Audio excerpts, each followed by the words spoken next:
What's Up, le podcast zéro émission, par Automobile Propre.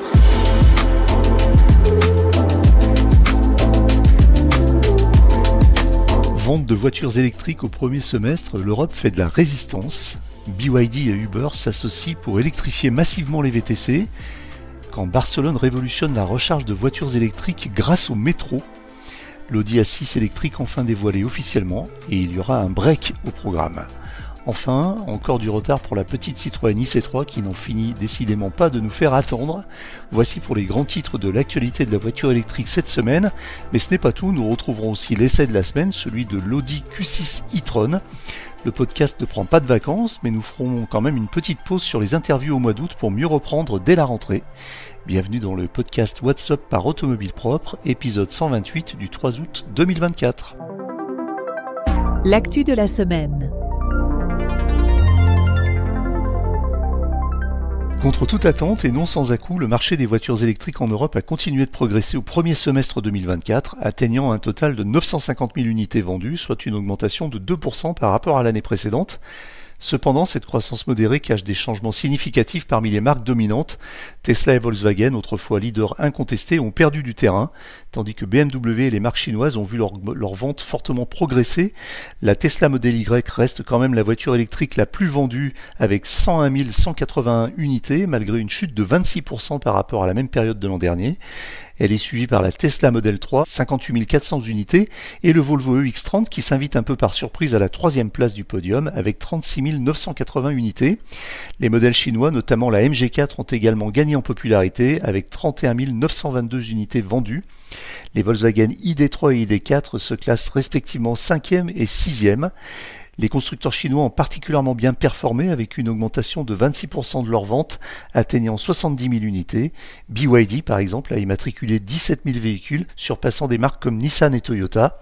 BMW a également progressé, capturant 10% du marché des électriques contre 7,5% l'année précédente, grâce à des modèles comme la BMW iX1 et la i4.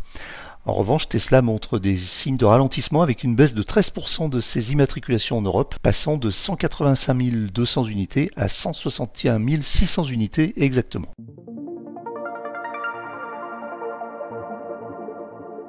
Du côté des marques chinoises, justement, BYD s'associe avec Uber pour intégrer 100 000 voitures électriques dans la flotte du géant des VTC, débutant en Europe et en Amérique latine, puis s'étendant au Moyen-Orient, au Canada, à l'Australie et à la Nouvelle-Zélande. On notera que les États-Unis ne figurent pas dans la liste, puisqu'on sait que les constructeurs chinois ne sont pas très bienvenus au pays de l'oncle Sam. BYD proposera aux chauffeurs des conditions avantageuses, incluant des réductions sur la recharge, l'entretien et des options de financement, afin de faciliter la transition vers l'électrique. L'objectif est de réduire le coût total de possession des véhicules électriques pour les chauffeurs de VTC, d'accélérer leur adoption sur la plateforme et d'offrir des trajets plus écologiques. Les deux entreprises prévoient également de collaborer sur le développement de véhicules autonomes. Ce partenariat représente une opportunité pour BYD, renforçant sa visibilité sur les marchés internationaux et rassurant les consommateurs sur la qualité des voitures électriques chinoises.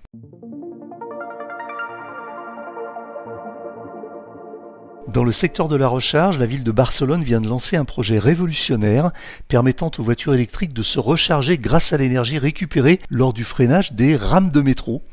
La première des 7 stations prévues dans le cadre du projet Métro de Charge est désormais opérationnelle, marquant une étape importante vers une mobilité plus durable dans la capitale catalane. Une nouvelle station offre 6 points de recharge d'une puissance maximale de 50 kW. Les utilisateurs peuvent recharger leur véhicule pour des durées allant de 30 minutes à 2 heures au tarif de 0,30 € par kWh. Ce qui rend cette station unique, c'est son autonomie énergétique complète par rapport au réseau électrique traditionnel.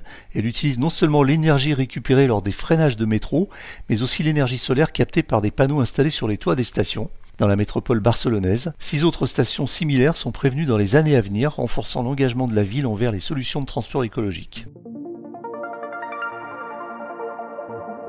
Dans le chapitre des nouveautés tant attendues, c'est Audi qui dévoile enfin sa nouvelle A6 100% électrique, l'A6 e-tron, 3 ans après la présentation du concept.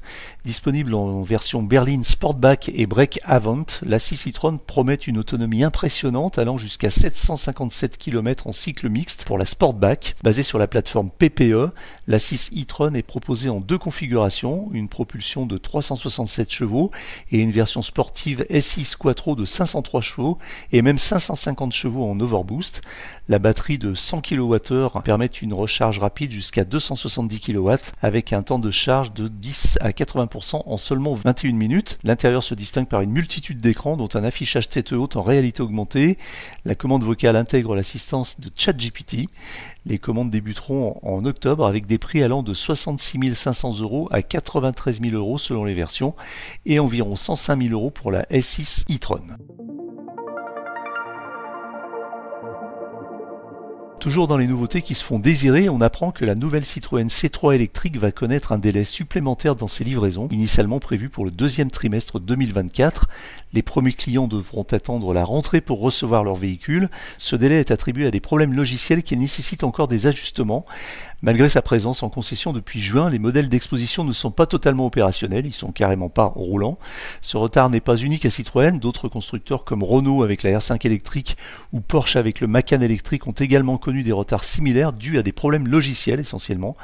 Bien que frustrant pour les clients, ce délai supplémentaire pourrait permettre à Citroën de corriger les bugs et d'offrir un produit plus abouti.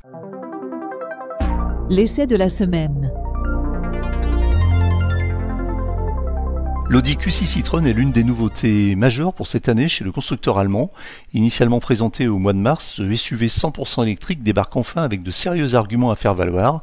En tête de liste, on pense notamment à la plateforme PPE sur laquelle il a été conçu, qu'il partage avec l'une des références sportives du moment, le Porsche Macan. Mais écoutons plutôt ce qu'en pense David Noguera, l'un de nos essayeurs maison.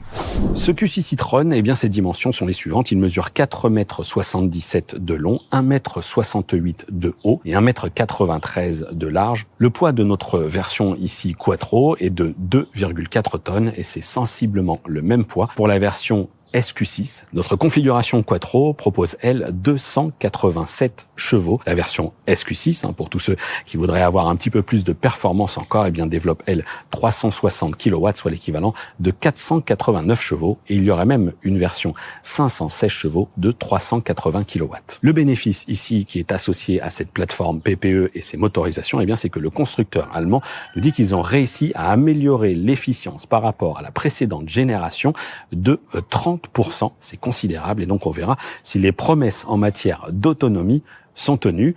On va tout de suite se parler rapidement également des performances. La version Quattro, vitesse maximale, c'est 210 km/h. Le 0 à 100 sera effectué en 5,9 secondes. Et la version SQ6 propose, elle, une vitesse max à 230 km/h et un 0 à 100 km/h réalisé en 4 secondes 3. On est là sur une batterie NMC, nickel, manganèse, cobalt, réseau 800 volts, ce qui permet, eh bien, ici, à Audi, d'annoncer une puissance de charge pouvant atteindre 270 kW pour faire le 10 à 80% en 21 minutes. Et attention, Audi annonce même qu'en 10 minutes, eh bien, on pourrait récupérer 250 km d'autonomie.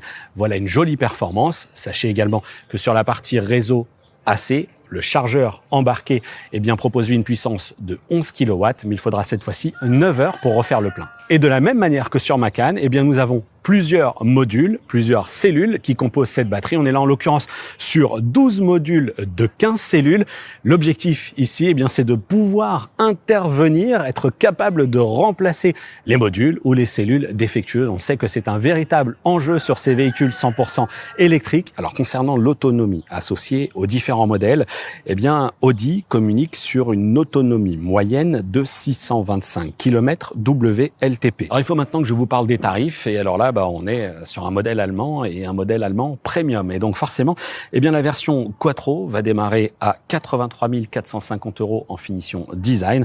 On est sur 87 550 € pour la finition S-Line et il faudra compter à partir de 99 870 € pour la version SQ6. Et ce Q6 e-tron, eh bien, ça reste un beau bébé. Je vous ai donné les dimensions. Il en impose. Il en impose par le style, un style par ailleurs assez travaillé. On n'est pas là dans une extrême sobriété comme peuvent le revendiquer certaines marques. Ce sont des véhicules qui ont du caractère et qui s'assument comme tels.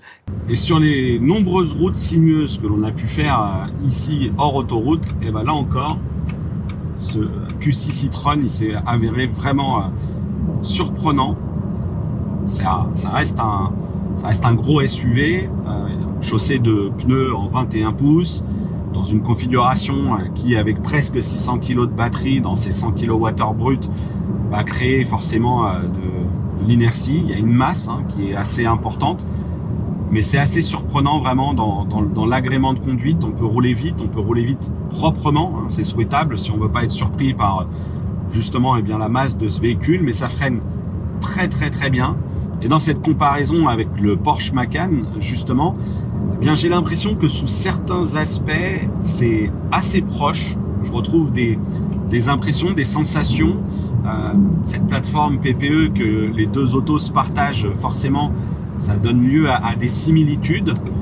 Et en fait, c'est très proche, mais toujours avec une note, en tout cas dans cette version Q6, pas la version SQ6, cette version Q6, c'est assez proche, mais avec une note d'un petit peu plus de confort. Disons que ça va être très efficace, mais avec un tempérament toujours un peu plus soft. Le mode dynamique vraiment est là pour renforcer un petit peu plus le retour d'information, de la consistance, etc.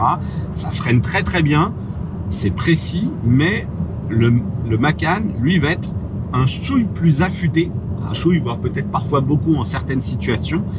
La typologie va être un peu différente et ça va suffire en fait aux deux marques à respecter leur ADN, avec Audi la routière qui peut aussi se comporter de manière un peu plus vive et le Macan qui peut faire de la route et faire du circuit. Donc vraiment c'est très très intéressant de se rendre compte qu'en fait avec une plateforme commune, c'est une évidence, avec une plateforme commune on peut faire deux choses différentes, avoir deux SUV qui sont assez lourds, 2 tonnes 4, et réussir à faire quelque chose assez surprenant à la conduite. Vraiment très agréable. Voilà, c'est là-dessus que se termine notre essai de l'Audi Q6 e-tron. Voilà, c'est terminé pour aujourd'hui, mais l'actualité de la voiture électrique ne s'arrête jamais. Retrouvez-la heure par heure sur automobilepropre.com. Pensez bien à vous abonner via votre plateforme préférée afin de ne rater aucun épisode. Et n'oubliez pas de noter le podcast sur les plateformes, c'est le meilleur moyen de nous soutenir et de nous faire connaître. N'hésitez pas également à nous faire vos retours, remarques, questions, suggestions à l'adresse podcast@automobilepropre.com. Quant à nous, nous vous disons à la semaine prochaine pour un nouveau numéro du podcast. Salut!